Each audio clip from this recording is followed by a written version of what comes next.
O adjetivo passou a grave para marcar a sílaba pré-tónica de timbre aberto. E esses acentos é que foram suprimidos.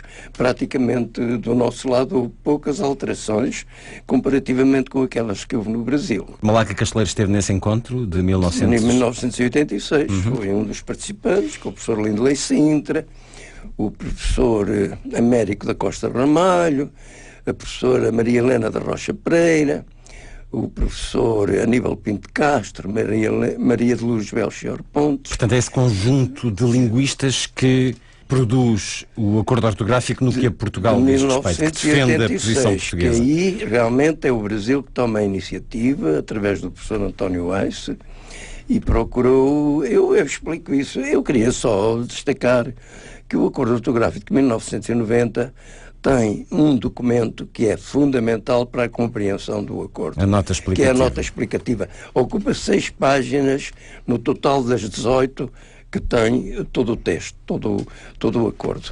Em 1945 pretendia-se a unificação total completa, à custa de sacrifícios enormes, porque o Brasil já tinha suprimido há muito tempo as consoantes mudas em palavras como ação, diretor, ótimo, etc., e Portugal conseguiu impor que o Brasil voltasse a reescrever essas consoantes. Isto vai contra todo e qualquer bom senso. O que é mais fácil? É alguém, um falante, que não articula consoantes, suprimi-las, ou obrigar o outro, que também não as articula, a voltar a escrevê-las. Portanto, falta de bom senso, não é? Em 1945, esta foi uma das principais razões porque o Brasil acabou por não adotar o acordo, não é? Depois, quando avança o acordo em 86 e depois para 90, esse grupo de que fez parte está mandatado politicamente continua. Recomendar de forma legislativa as regras do acordo? Sim, portanto o acordo de 1986 levantou muita polémica, sobretudo pela supressão dos acentos gráficos em palavras esdrúxulas e graves, do tipo cômodo, por causa de haver diferenciação com o Brasil, porque vogais como E e O em palavras esdrúxulas ou paroxítonas e palavras como ónus, fémur em palavras paroxítonas ou graves, o timbre da vogal do nosso lado é aberto, portanto acento agudo, do lado do Brasil acento circunflexo, porque o timbre é fechado, é predominantemente fechado. Ora, o que é que se fez para resolver este problema mais uma vez? Suprimem-se os acentos. E realmente isso levantou uma grande celeuma. Na nota explicativa que acompanhou o acordo, está lá tudo justificado. Está lá tudo justificado. O senhor porque é que nós adotámos para essa nota, suprimir os acentos e depois porque é que tivemos que repensar, porque alguns contra-argumentos apresentados pelos críticos tinham a sua razão de ser também. Nós aprendemos muitas palavras pela leitura, a língua escrita. E, portanto, o facto de estar lá o acento gráfico ajuda-nos a fixar a pronúncia. Se não estiver lá o acento gráfico é mais difícil, sobretudo em termos técnicos e científicos. E, sobretudo, também para um estudante estrangeiro que aprende o português como língua estrangeira e que também, se tiver lá os acentos, isso ajuda-lhe a aprender corretamente a pronúncia das palavras. E, portanto, acabamos por ter que rever essa tentativa de acordo de 1986, que mais uma vez visava a unificação completa. A de 45 chegava ao 100%, o de 86 já chegava a 99,5%. E a conclusão a que chegámos com as contestações que foram levantadas é que a unificação total, completa, das diferenças ortográficas que existiam era praticamente inviável. Então o que é que se impunha? O que se impunha era procurar a máxima unificação possível, delimitar os casos de dupla grafia e evitar que a ortografia se continuasse a segregar, não é? Portanto, essa foi a grande preocupação.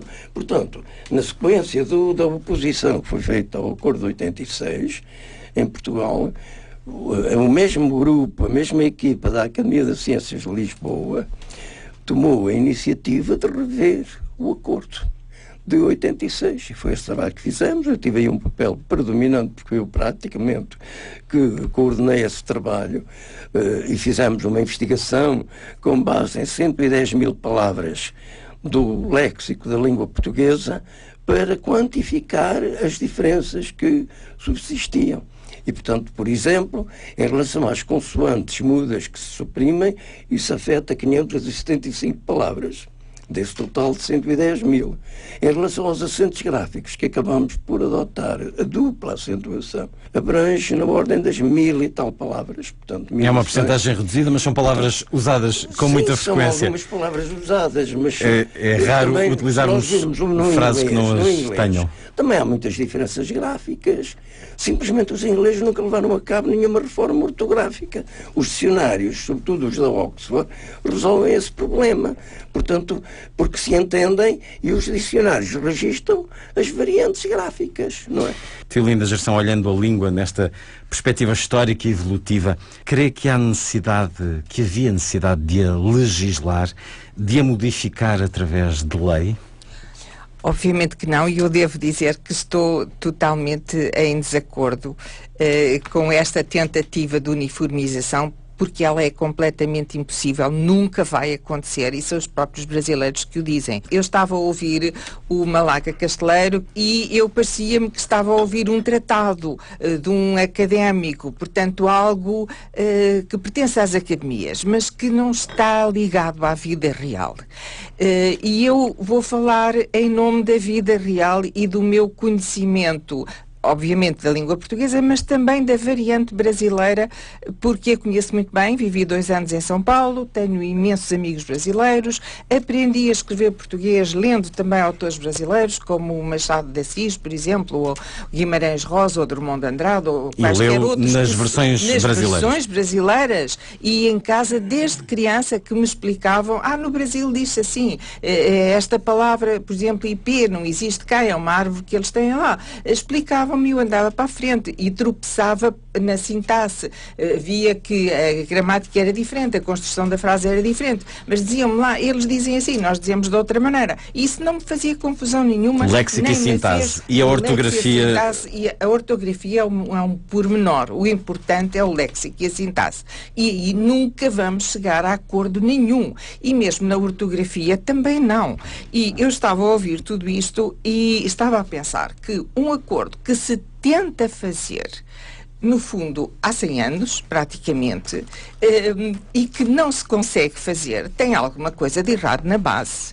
Porque se em 45 os brasileiros não aceitaram e mandaram para o espaço o que nós tínhamos pensado e não o puseram em prática, estavam no seu direito e fizeram eles muito bem. Não queriam reintroduzir consoantes que já não pronunciavam. Nós temos o mesmo direito de agora não cortar consoantes que pronunciamos ou outras que são etimológicas. Não podemos rasurar a etimologia. Obviamente que o Brasil é um país muito jovem, a independência é em 1822, portanto é no século XIX, estamos quase ainda vizinhos dessa data, e é um país onde nunca houve nem haverá uma única ruína romana, obviamente. Roma não lhes diz nada, o latim não lhes diz nada, e o Brasil é produto de uma fusão enorme de línguas que para lá, de imigrantes que para lá foram, a maioria foi portuguesa, obviamente, mas havia os indígenas e depois nós... Acredita numa mestiçagem linguística no Brasil? Que sim, obviamente que sim. E o argumento que muitas vezes nos dizem que não pode haver 2 variantes, uma portuguesa e uma brasileira, porque senão todos os outros países de língua oficial portuguesa iam querer estabelecer a sua variante e não havia língua que aguentasse 8 variantes, é um argumento inaceitável, até porque é um argumento racista. Porque é que Portugal e o Brasil haviam de ter direitos mais do que os países africanos, ou Timor, ou o que seja, é uma variante da língua do que os outros. Se nós não vivermos de costas uns para os outros, se os livros circularem, se nós nos lermos, se nós conversarmos, não temos dificuldade nenhuma em nos entender. Agora, o Brasil sempre ergueu barreiras alfandegárias terríveis em relação aos livros portugueses, que chegam lá a preços proibitivos, enquanto nós nunca tivemos essas barreiras em relação aos livros brasileiros. Entramos nas livrarias e eles estão lá todos, os autores principais. portanto, não existe barreira a não ser económica, política, outra qualquer. Mas de dificuldade não existe. Quando não percebemos, perguntamos ou vamos a um dicionário. Os dicionários são úteis, justamente. A flora e a fauna variam. Se eu não souber o que é botar a boca no trombone, vou ver o que é que isso significa no Brasil, e quer dizer espalhar aos quatro ventos. Mas aí é questão lexical. É uma questão lexical, exatamente. E aqui a questão lexical não é Agora questão. vamos falar do acordo ortográfico. Portanto, nós já em 75 isso começou a ser falado. Portanto, há 40 anos não foi avante. Depois, em 86, também não foi. E, entretanto, passaram 29 anos. E depois as coisas foram sempre voltando à carga e houve muito negócio pelo meio. E isto é uma questão política e é uma questão económica. O resto é paisagem. Onde é que é uma questão económica? É uma questão política, em primeiro lugar, porque o Brasil tem uma presidente, Dilma Rousseff, que quer que se diga presidenta e quer que as palavras das profissões sejam diferentes para o masculino e para o feminino. Possivelmente ela dava o exemplo, o torneiro mecânico e a torneira mecânica. Os brasileiros riam-se às gargalhadas com isto, porque também não existe o dentista e a dentista, quer dizer, isto não faz sentido nenhum. Mas ela teve a insensatez de dizer coisas dessas. Mas aí voltamos ao léxico. Ao léxico, está bem, voltamos ao léxico, mas isso tudo tem a ver. Isso tudo tem a ver. Agora, a nossa etimologia, nós não temos que apagar, não temos que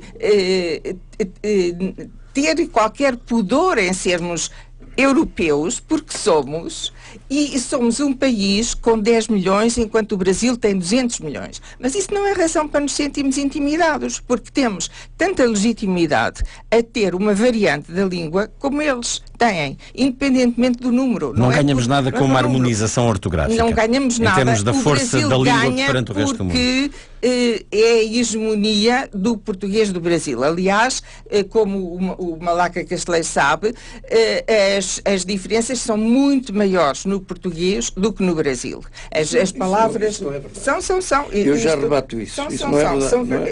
São 0,5%. Não, lá. Isso é engano. É verdade, isto. Eu encontrei estas fontes todas. Assim como também encontrei outra informação que me pareceu curiosa, é que em 86 você deu um parecer positivo a pedido do Instituto Camões sobre o acordo ortográfico de que era o pai, digamos. Ora, isto também não me parece justo e acho que tanto no Brasil como em Portugal esta história do acordo foi feita num grupo em volta do poder dos governantes. Há pouco citou o António Arce, que foi Ministro da Cultura ou da Educação, e o José Sarney, etc. E aqui também houve interesses políticos ligados a isto e houve interesses económicos. O António Weiss estava a fazer um dicionário de que vendeu milhões porque se multiplicou numa série de outros dicionários. Com o acordo ortográfico, o meu primeiro Weiss, as palavras que mudaram, enfim, ele ganhou milhões com aquele dicionário. E depois atrás dele muitos outros, e com tudo o que se publicou de explicações sobre o acordo, etc., muita gente ganhou muito dinheiro, lá e cá. E também proliferaram os institutos, sei lá, por exemplo, existem coisas que eu nem sei exatamente o que é que são, existe o ILTEC, que é apoiado pelo Instituto Camões, pela Fundação de Ciência e Tecnologia, existe a Fundação da Língua Portuguesa, existe o Centro de Estudos de Léxico e de Terminologia, existe uma série de coisas. Desde 1990 todos os governos aceitaram este acordo ortográfico. Como é que isso se explica? Não é bem assim, porque ainda o ano passado, ainda em 2008, não foi há tão pouco tempo, houve no Parlamento discussões. Eu cheguei a fazer parte de um grupo que foi ao Parlamento dar a sua opinião, mas depois percebemos que essa iniciativa, que salvo erro até foi sancionada ou pedida pelo PCP, não era um debate sobre o acordo, já tinha um nome limitativo, que era uma associação para acompanhamento do acordo e aplicação do acordo. Portanto, quer todos os dizer, governos, todas as assembleias teoricamente, bom, mas foram os deputados aprovando de uma maneira ou outra. Não, tiveram muita cobardia e não fizeram um relatório conjunto. Ouviram e depois deixaram para os partidos tomarem decisões por si. Não fizeram um relatório conjunto e nós, no fundo, sentimos-nos usados. Estivemos a perder o nosso tempo e a trabalhar sobre o assunto e a recolher informação. E no fundo eram cartas marcadas. Eles ouviram, mas não fizeram sequer um relatório final. Para mim, a grande perda é a etimologia, porque também não é verdade, como muitas pessoas dizem, que as consoantes mudas em muitos casos não abriam a vogal anterior. Em batismo, por exemplo, sim, mas eu li isto alguns como um argumento a favor do acordo, que dizia que em acionista não abria. Obviamente que abre, nós nunca dissemos acionista. Sempre atualizar, dissemos acionista. Atualizar, sim, mas acionista nós dizemos, e temos uma tendência enorme para fechar as vogais. Os estrangeiros, aparentemente, quem não sabe português, pensa, uma língua unificada, maravilhoso. Não há variantes, a gente aprende isto e mais fica... facilmente. Pronto, não é verdade, porque só se criou confusão com estas duplas grafias ou a redução de consoantes que alteram completamente o sentido e a pronúncia da palavra. Por exemplo, ninguém para a evolução. Ninguém para a evolução. Não sabemos, não tirou-se o acento. Sintático e advérbio, como é que se pode dizer algo? Mas quem for um estrangeiro? Um estrangeiro ninguém para. O estrangeiro pode não saber. E outros exemplos, há bocado você disse que nas esdrúxulas também muitas vezes tiraram o acento. Eu já ouvi também na rádio, na televisão, dizer subtil em vez de subtil, porque as pessoas não sabem. Disse cá no século XVII, no século XVIII. Obviamente que as línguas mudam, mas não é por decreto. A língua não pertence a nenhum governo. Os governos passam, as línguas ficam. E os governos não são donos da língua, ninguém é.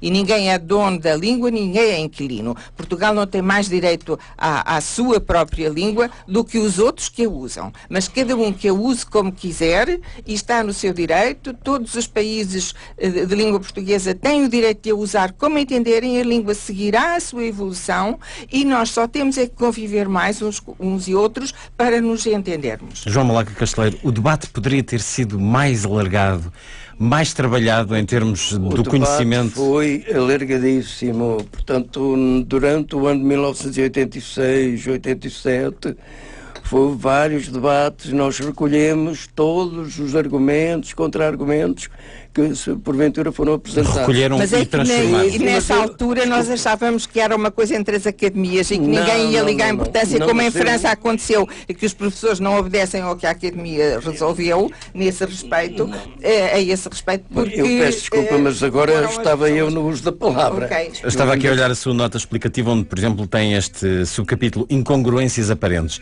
Isto, de certa forma, quase que é assumir que, de facto, há assuntos muito delicados. Aparentes incongruências, porque e que necessitavam de explicações reforçadas, de um debate mais alargado.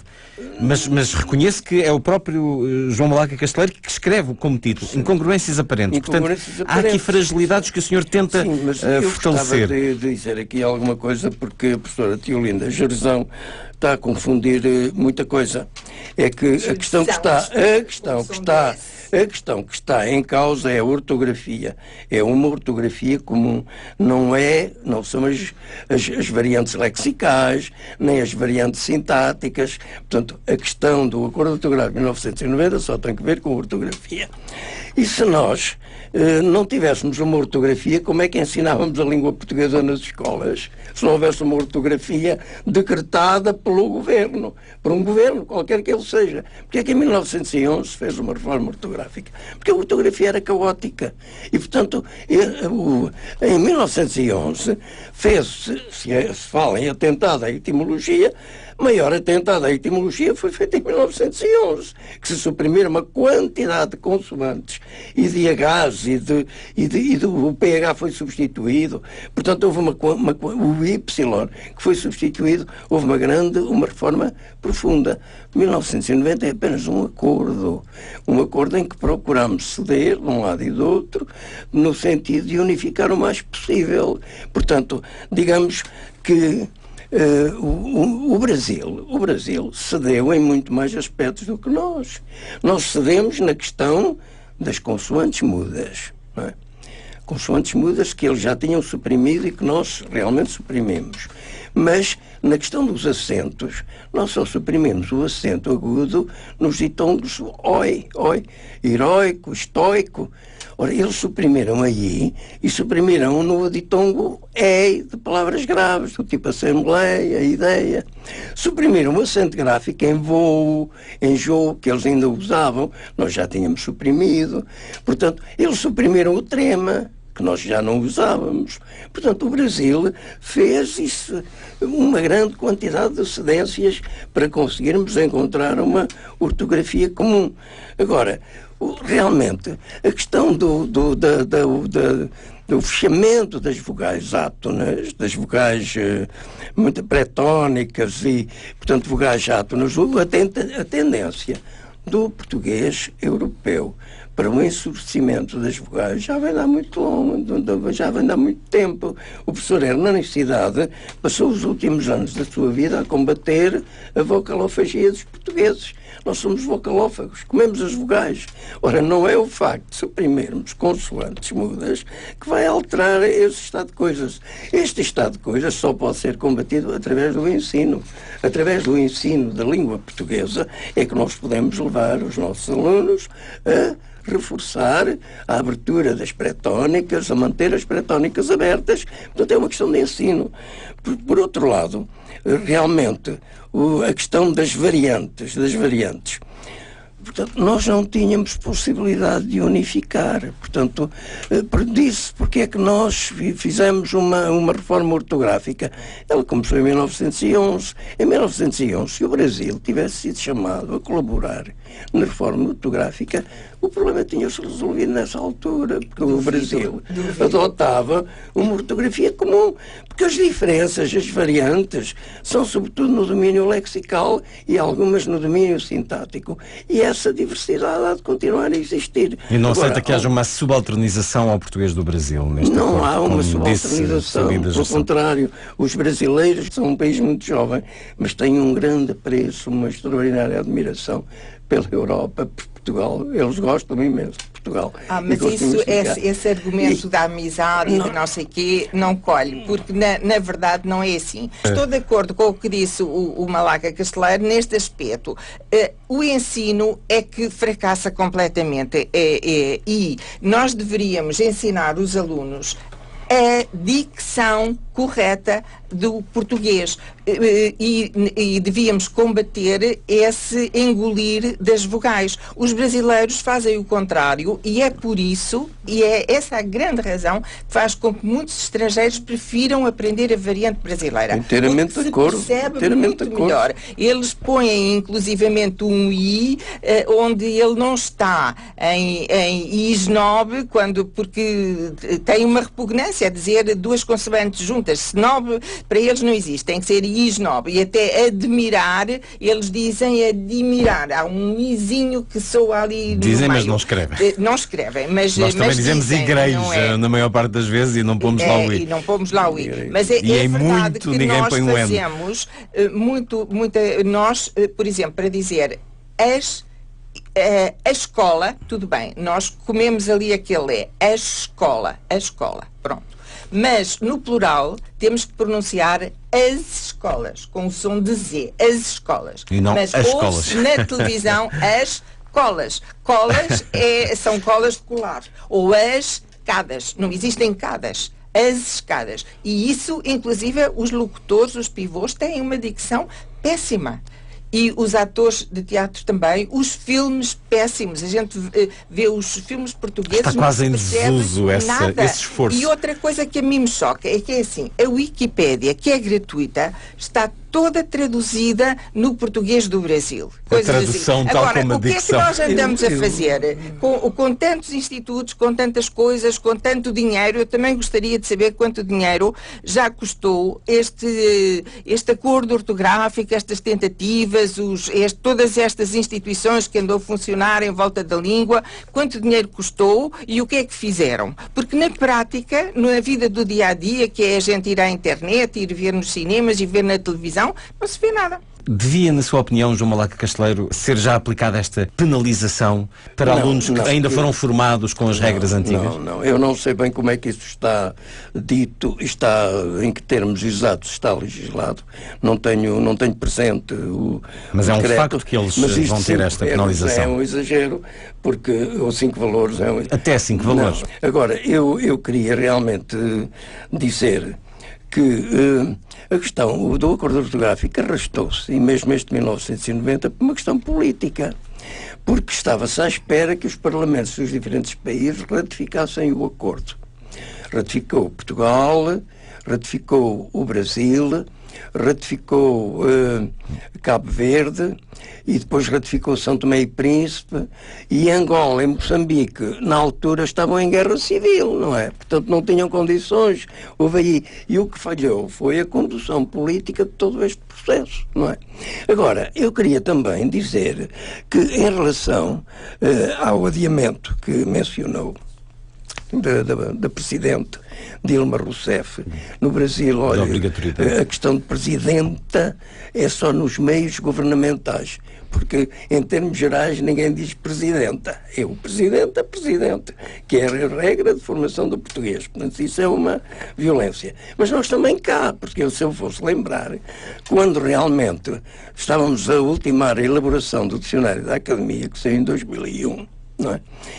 Havia um setor militar que queria a feminização dos nomes dos postos militares, e fazia-nos uma proposta que também era uma proposta descabida, não é? Sargento, capitã. Que era cabo, tinha feminino, caba, não é? Major, majora, e furriel, furriela. Ora, o que é que nós adotámos no dicionário? Esses nomes são nomes comuns de dois géneros, muda apenas o artigo. O furriel, a furriel, o major, a major, e por aí adiante. Portanto, a Presidente Dilma Rousseff, adiou para início de 1 de janeiro de 2016, porque em Portugal era o ano eles tinha que ter sido obrigatório no início deste ano, e como havia desfazamento e o vocabulário ortográfico comum estava muito atrasado quando ela tomou essa decisão, por essa razão é que ela adiou. Não foi porque o acordo não vá ser implantado, não esteja a ser implantado e não seja aceito pelo Brasil. A que se refere? A questão do vocabulário ortográfico comum. É uma publicação que todos os países têm de fazer? É a lista das palavras que são alteradas? Exatamente. Portanto, está previsto no acordo ortográfico que se deve elaborar um vocabulário ortográfico comum a todos os países para resolver eventuais dúvidas que o próprio acordo, a aplicação do acordo, naturalmente levantará. E esse vocabulário ortográfico comum está na fase final de elaboração. E quem promoveu estes trabalhos de conducentes ao vocabulário ortográfico comum foi o professor brasileiro Gilvão de Oliveira. Portanto, neste momento, este vocabulário ortográfico já integra o vocabulário ortográfico português, o do Brasil, o de Timor-Leste e o de Moçambique. João Malaca Casteleiro, diante de tudo o que tem assistido ao longo dos anos de contestação ao acordo, com exemplos muito particulares, com protestos específicos, as consoantes mudas, as minúsculas, as duplas grafias, a hifenização, a supressão dos acentos gráficos, vai sentir necessidade de alguma modificação desde já ou não? Eu não vejo, neste momento, necessidade nenhuma de justificação, de alteração, porque a questão, as ortografias não se reformam a torto e a direito, não é? Portanto, devem ser estáveis tanto quanto possível, não é? E neste momento, tendo em conta o trabalho que tem sido feito e a existência de um vocabulário ortográfico comum, onde até algumas dúvidas são resolvidas através do próprio vocabulário aí fixado, portanto não vejo necessidade. Por outro lado, repare que um acordo ortográfico como este não é feito para o passado ou para as gerações atuais, é feito para o futuro. Portanto, o sentido de um acordo ortográfico vai na ordem de fixar as diferenças, tentar mantê-las e evitar que a língua portuguesa perca a sua unidade essencial. Mas essa evolução, esse devir, convida por vezes a aperfeiçoar aqui e acolá. É normal, mesmo para quem é responsável por ele. Eu podia dar-lhe até alguns exemplos. Então dê lá. Por exemplo, com o herdeiro, com H ou sem H, com hífen ou sem hífen, não é? Com o herdeiro. Nós temos coabitação, por exemplo, e realmente discutimos esta questão, coabitação, mas houve alguma oposição no contexto de palavras como estas, da parte de certos setores de intervenientes, sobretudo do lado da literatura e de setores técnicos, porque a grande vantagem da Academia das Ciências é que tem ciências e tem letras. E nesta comissão, no de 1990, nomeadamente, participaram também académicos das ciências, da física, da matemática, da química, portanto, da medicina. Isso em termos de enriquecimento vocabular, lexical? Não, em termos também de ajudar a definir melhor as soluções a adotar. Porque, por exemplo, microradiografia.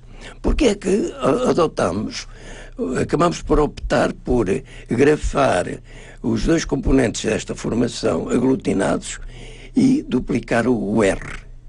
Portanto, microradiografia como microsistema, também com 2 S, porque isto já era o que era seguido no domínio científico e técnico. Portanto, já não ortografavam com hífen, micro-hífen, radiografia.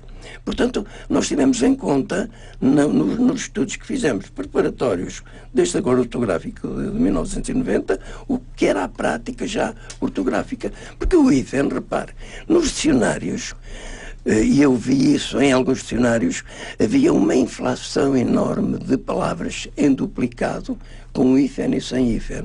Porquê? Porque realmente as regras não eram suficientemente claras. Ora, nós mexemos na questão do hífen por uma questão de coerência e de simplificação, de reduzir as formas duplas, e definimos as regras de emprego do hífen em termos contextuais. Sendo uma das dificuldades maiores, segundo auscultei no que foi possível dos alunos, ainda a hifenização. Se lerem bem e se virem, está lá tudo escrito. Está lá tão fácil, tão fácil. Há pouco fácil. Tio Linda Gerson dava o exemplo, e eu permita-me que lhe dê este exemplo pessoal também, de ver um cartaz durante semanas ao pé da minha casa, Sintra para ler. Para perder o acento não o choca visualizar esta frase. Sintra para ler. O sentido de Sintra para ler. O problema é que nós tínhamos pelo, que tinha que ser pelo com acento circunflexo. E pelo, se era de verbo pelar, era com acento agudo. Não é? Portanto, e depois tínhamos pelou, não é?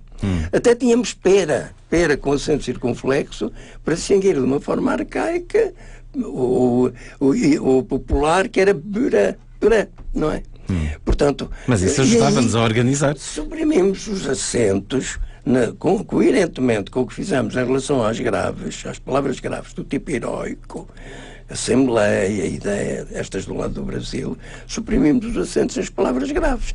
Porque o português tem tendência para colocar o acento tónico na penúltima sílaba, portanto, tem tendência para aquilo que chamamos a paroxitonia, e portanto não fazia sentido ter aí acentos, porque nós também não distinguimos sede e sede, pregar e pregar.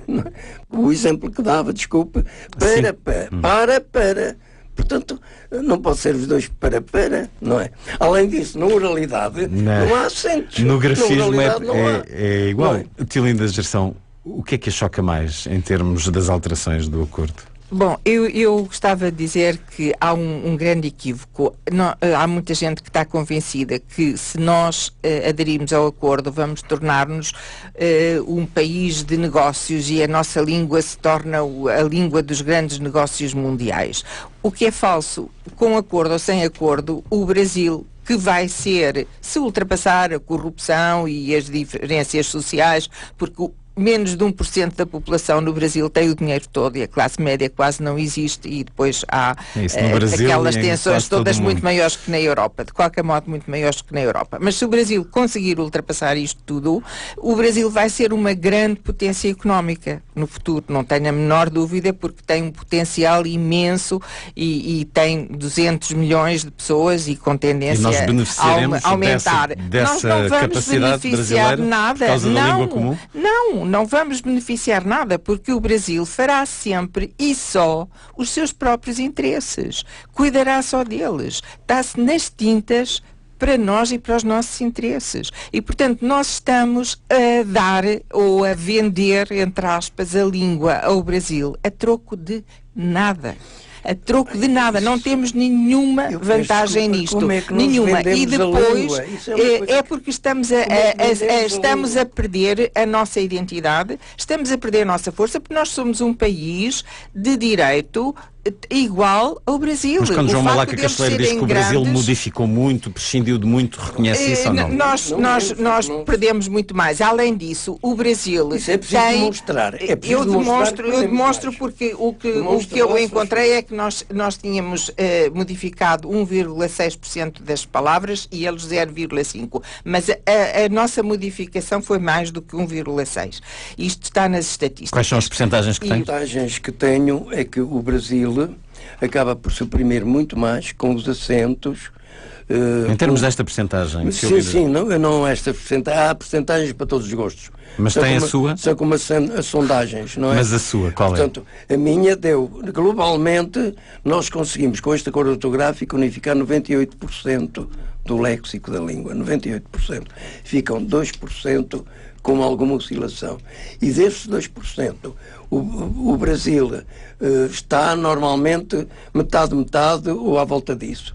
Portanto, o Brasil modificou 1% e nós também 1%? Sim, sensivelmente. Não há aí muitas diferenças. Então diga-me uma coisa, professora. Se nós, com este acordo, unificamos 98% do léxico, e vamos voltar ao léxico, porque no fundo é ele sempre que está em causa, por que razão é que os livros brasileiros chegam aqui tal e qual como são escritos no português do Brasil e nós entendemos tudo e aceitamos-los e admiramos-los como são, e os nossos livros, quando chegam lá, a não ser que o autor se recuse terminantemente, são traduzidos, entre aspas, no léxico, e onde nós escrevemos mesa de cabeceira, que é um termo internacional, bedside table, eles traduzem para criado mudo, onde temos pequeno almoço, eles põem café da manhã, eles traduzem o nosso léxico.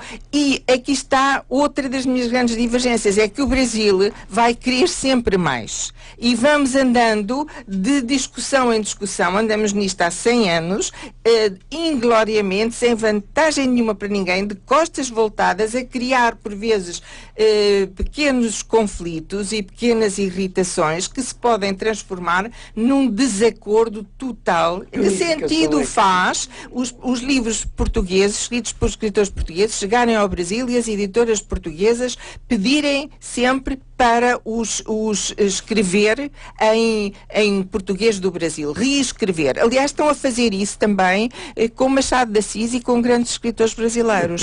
O que é em edições escolares mais acessíveis, porque acham que há escritores que as crianças já não entendem e estão a reescrever isso. E isso é absolutamente... Eu editei um livro o ano passado, faz agora um ano, A Arte de Mandar em Português. E com a ortografia atual do que nós temos, que foi editada no Brasil. Eu mandei mandei, portanto, em suporte digital e foi editada como foi. Mas não era um romance. Se escreveram um romance, eles dizem, não entendo. Pequeno almoço, não entendo. Dizemos café da manhã. E é a variante deles que... Mas estava a dizer que Machado de Assis está a ser reescrito no Brasil? No Brasil também. Mas obras como? Reescrito, por exemplo, em seletas escolares, eles mudam algumas palavras que acham que as crianças hoje já não entendem. Ou por exemplo, Monteiro Lobato, mas atualizam alguns termos, o que eu acho que é empobrecer. Mas isso não é normal. Acontece, Monteiro Lobato, por exemplo, está a ser muito transformado para as escolas. E outros autores. E também, imaginam o que seria se nós exigíssemos aqui traduzir, entre aspas, para português e europeu o Guimarães Rosa. O que é que restaria da maravilha que é a escrita do Guimarães Rosa se nós alterássemos tudo? Não é? Quer dizer, temos que nos respeitar e entender com as nossas diferenças e aceitá-las, porque elas são imensamente enriquecedoras. Uma língua com tantas possibilidades e tão plástica que assimila tudo isto é muito mais rica do que, por exemplo, o inglês. Porque o português de Angola, de Moçambique, os escritores são outros. Miyakoto, por exemplo. Quer dizer, Miyakoto não escreveria assim. Quem se atrever a mexer no Miyakoto? Não escreveria assim, mas ele é um produto de Portugal e de Moçambique. Porque há uma espiritualidade. Eu também estive em Moçambique e também escrevi um romance sobre Moçambique e a minha experiência lá. Também é um território que eu conheço relativamente bem. E há uma imensa espiritualidade naquela civilização ancestral africana. E o Miyakoto capta isso muito bem. E a sua linguagem é reinventada para dar essa... o acordo, de alguma forma, faz perder estas características individuais. E o Linda Josão diz, não tem nada a ver com o acordo ortográfico. Tem que ver com a edição do livro, tem que ver com uma política do livro, tem que ver com política de língua, que abrange uma política do livro.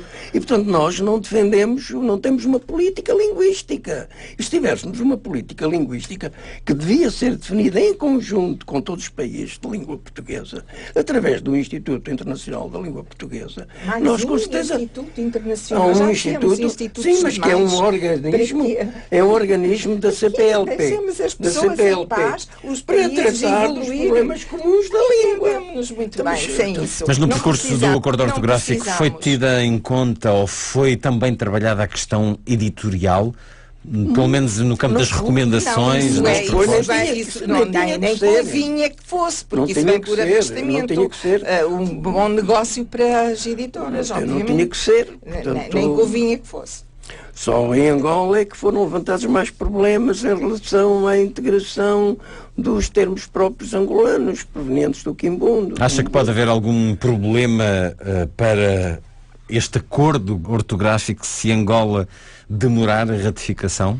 Não há problema nenhum. Portanto, Angola financiou a elaboração, substancialmente a elaboração do vocabulário ortográfico comum. Está a trabalhar no sentido de elaborar também o seu vocabulário ortográfico para ele ser integrado no vocabulário ortográfico comum. Portanto, o que não temos é uma política de língua, não é consequente, não é? Bom, eu só gostava de dizer uma coisa. Nós fomos mais troiquistas que a Troika e cortámos mais nos salários do que a Troika nos exigia. Dilma adiou a implantação da reforma obrigatória para 2016. Os nossos alunos já vão chumbar, muitos deles, no mês que vem, por causa do acordo ortográfico, não vão quando eles aprenderam 5 valores. É muito, professor, entre ter 12 e 7, garante-lhe que sim. Isso é preciso demonstrar. Vamos ver demonstrar. O que acontece. Depois falta. Vamos esperar pelos exames e depois vemos. No final fica esta questão, para a maior parte de nós, há uma liberdade de usar ou não o acordo. Sim, há sempre a desobediência civil.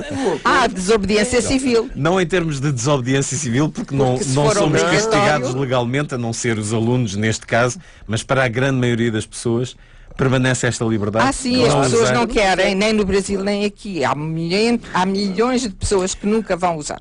Só no sistema de ensino. No sistema de ensino, pois, quando for obrigatório, portanto, claro, e com sanções e grandes, órgãos oficiais, os órgãos oficiais, por exemplo, aqui a jornais, que nunca o público, honra-lhe seja, nunca aderiu ao acordo ortográfico. Portanto, a RTP, muito bem, utiliza já o acordo nas legendas, portanto, e há muito tempo, como a maioria dos jornais, há apenas 2 ou 3 jornais e de menos referência que utilizam o Público é um excelente jornal. Sem problemas nenhuns. Os alunos, eu conheço muito bem a aprendizagem do português, da leitura e da escrita, numa associação de jardins de escolas, João de Deus, que as crianças aderiram lindamente. É muito mais fácil aprender a ler e a escrever segundo a nova ortografia do que com a anterior. Teolinda Gerson, João Malaca Casteleiro, muito obrigado por terem estado na Rádio Pública.